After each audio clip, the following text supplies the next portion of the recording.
Hi hello नमस्ते। आज मैं फुल स्टोरी एक्सप्लेन करने वाली हूँ the summer of beautiful white horse by William सैरोयन।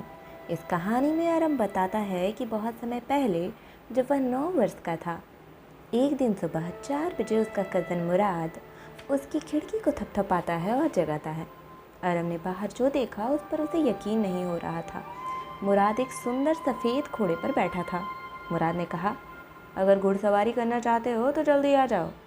आरम सोचता है कि हम इतने गरीब हैं कि हमारा भोजन कहाँ से कैसे पूरा होता है, इसका पता ही नहीं। हमारा पूरा कबीला भयंकर गरीबी में है। ऐसे में मैं ये कैसे मान लूँ कि मैं सपना नहीं देख रहा, ये असली घोड़ा है। वो बताता है कि हमारा कबीला ईमानदारी के लिए प्रसिद्ध है। हम किसी का फ़ायदा तक नहीं उठाते, तो चोरी तो बहुत दूर की बात है। लेकिन मैं जानता था कि मुराद घोड़ा खरीद नहीं सकता था, तो अवश्य ही इसने इसे चुराया होगा। मुझे इसका भरोसा नहीं होता था। गैरो खलीनियन परिवार का कोई भी सदस्य चोर कैसे हो सकता है। मैंने मुराद से पूछा कि क्या तुमने घोड़े को चुराया है। मुराद ने कहा, अगर घुड़सवारी करना चाहते हो तो आ जाओ। उस वक्त उसने इस सवाल का जवाब नहीं दिया। मुझे लगा कि घुड़सवारी के लिए घोड़े को चुराने में ऐसी कोई बात नहीं जैसे कि धन की चोरी। मैं जल्दी से कपड़े पहनकर आ गया। घुड़सवारी का आनंद अद्भुत था। फिर उसने गाना शुरू किया, यह कहूँ दहाड़ना। हमारे परिवार में ऐसा कोई ना कोई सनकी जरूर होता था, जैसे हमारे अंकल खुसरो। वो बहुत शक्तिशाली थे और विशाल थे।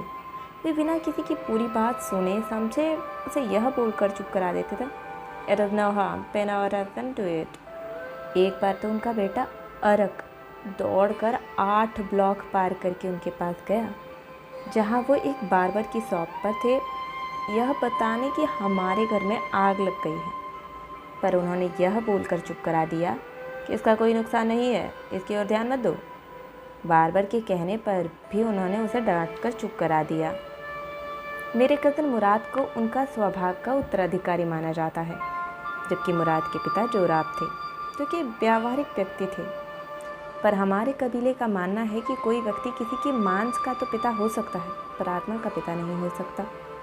आरम ने कहा, तुम मुझे घोड़े की अकेली सवारी करने दोगे। मुराद ने कहा, यह तो घोड़े पर डिपेंड करता है कि वह क्या करने देता है, पर अब तुम उतरो, पहले मैं अकेले सवारी करूँगा। और फिर वह 5 मिनट के बाद लौटा। अब मेरी बारी थी। मैं घोड़े पर बैठ गया। पल भर के लिए मैं बहुत ज़्यादा डर गया। मुराद ने बताया कि घोड़े के मांस पर एड़ी लगाओ, पर वह खेतों को पार दौड़ने की बजाय मुझे गिराते हुए भाग गया।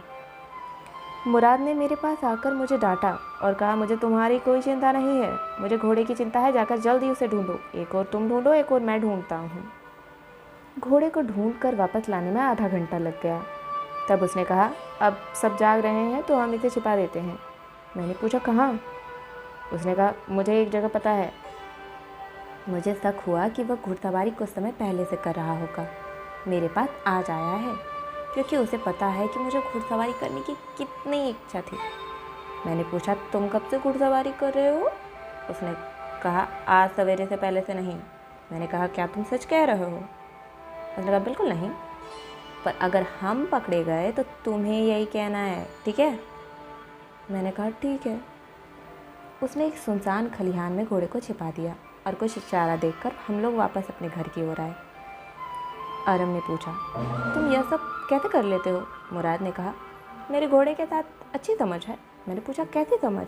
उसने कहा, एक साधारण ईमानदारी से भरी। मैंने कहा, काश मुझे भी ऐसी समझ होती। तब उसने कहा, जब तुम 13 साल के हो जाओगे तब तुम्हें भी ऐसी समझ हो जाएगी। मैं घर पहुंचकर भरपेट नाश्ता किया तो मेरे अंकल खुसरो उस दोपहर को हमारे घर कॉफ़ी और सिगरेट पीने आए। तब तक असीरिया के एक अतिथि जॉन बायरो भी हमारे घर आए। उन्होंने अकेलेपन के कारण आर्मेनियन सीख लिया था। मेरी माँ उनके लिए भी कॉफ़ी और सिगरेट ले आई। उसने उदासी से बताया, मेरा सफ़ेद घोड़ा जिसे पिछले महीने चुरा लिया गया था अभी तक नहीं मिला। मेरे अंकल खुसरो चिड़चिड़े हो गए और चिल्लाए, इसमें कोई नुकसान नहीं, घोड़े का नुकसान भी भला कोई नुकसान है। हम सब ने अपनी मातृभूमि नहीं खो दी क्या। फिर घोड़े के लिए क्या रोना धोना। जॉन बायरो ने कहा, पर बिना घोड़े के मेरा घोड़ा गाड़ी तो बेकार है। अंकल खोसरोब ने कहा, इसकी तरफ ध्यान मत दो। जॉन बायरो ने कहा, पर मैं 10 मील पैदल चलकर आया हूँ। अंकल खोसरोब ने फिर कहा, तो क्या हुआ, तुम्हारे पास टांग है? जॉन बायरो ने कहा, पर मेरी बाईं टांग में दर्द रहता है और मेरे $60 उस घोड़े पर लगे हैं। अंकल खोसरोब ने कहा, मैं पैसों पर थूकता हूँ, और बाहर चले गए। मेरी माँ ने कहा, अंकल दयालु हैं, बस उन्हें मातृभूमि की याद आ रही है। किसान गया और मैं भागता हुआ मुराद के पास गया। वह एक पक्षी की मरहम पट्टी कर रहा था जो उड़ नहीं सकता था। मैंने बताया कि आज वही किसान आया था, जॉन बायरो, जिसका घोड़ा तुमने चुराया है। तुम 1 महीने तो घोड़े को रख चुके हो। अब तुम मुझसे प्रॉमिस करो, जब तक मैं घुड़सवारी सीख नहीं जाता तुम घोड़े को वापस नहीं करोगे। उसने कहा, तुम्हें घुड़सवारी सीखने में 1 वर्ष लग जाएगा और तुम मुझे चोरी करने को कह रहे हो। इसे इसके असली मालिक के पास पहुंचा देना चाहिए। मैंने कहा, कब? 6 महीने के अंदर। मुराद और मैं 2 हफ्तों तक घुड़सवारी करते रहे, पर मैं अकेले सवारी करने ना पाता। उसने कहा, समय आने पर मैं सीख जाऊंगा। एक सुबह हमारी मुलाकात जॉन बायरो से हुई, जो शहर जा रहा था। मुराद ने कहा, मुझे बात करने दो, मुझे किसानों से बात करने की अच्छी समझ है। किसान ने कहा, गुड मॉर्निंग मेरे मित्रों के बेटे। जॉन बायरो ने कहा, तुम्हारा घोड़ा बहुत अच्छा है। क्या नाम है तुम्हारे घोड़े का? मुराद ने कहा, माय हार्ट, मेरा दिल। जॉन बायरो ने कहा, बहुत प्यारा नाम है एक प्यारे घोड़े के लिए। मैं कसम खाकर कह सकता था कि अब मेरा घोड़ा है। क्या मैं इसके मुंह में देख सकता हूँ? मुराद ने कहा, बिल्कुल। जॉन बायरो ने कहा, अगर मैं तुम्हारे माता पिता की ईमानदारी के बारे में ना जानता तो यह कह देता कि यह घोड़ा मेरा है, पर मैं यह कहूँगा कि यह घोड़ा इसका जुड़वा है। फिर उसने कहा, A suspicious man would believe his eyes instead of his heart. अगली सुबह हम जॉन बायरो के यहाँ घोड़े को छोड़कर चले आए। मुराद ने घोड़े को थपथपाया, उसकी नाक में अपना नाक रगड़ा और हम वापस चले आए। उसी दिन जॉन बायरो हमारे घर आया और मेरी माँ को घोड़ा दिखाकर कहा, जो घोड़ा पिछले महीने चोरी हो गया था, देखो अब किसी ने लौटा दिया है। उसने कहा, मैं क्या सोचूं, मुझे कुछ समझ नहीं आता।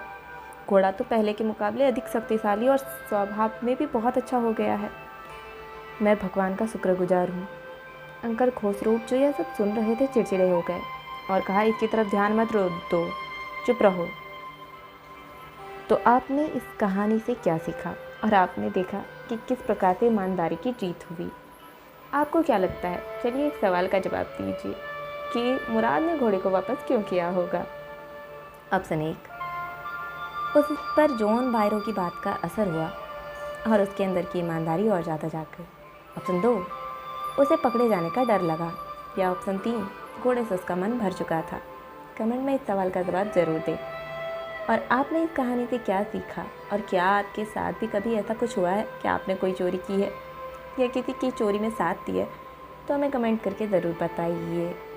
मिलते हैं अगली कहानी में। Thanks for watching.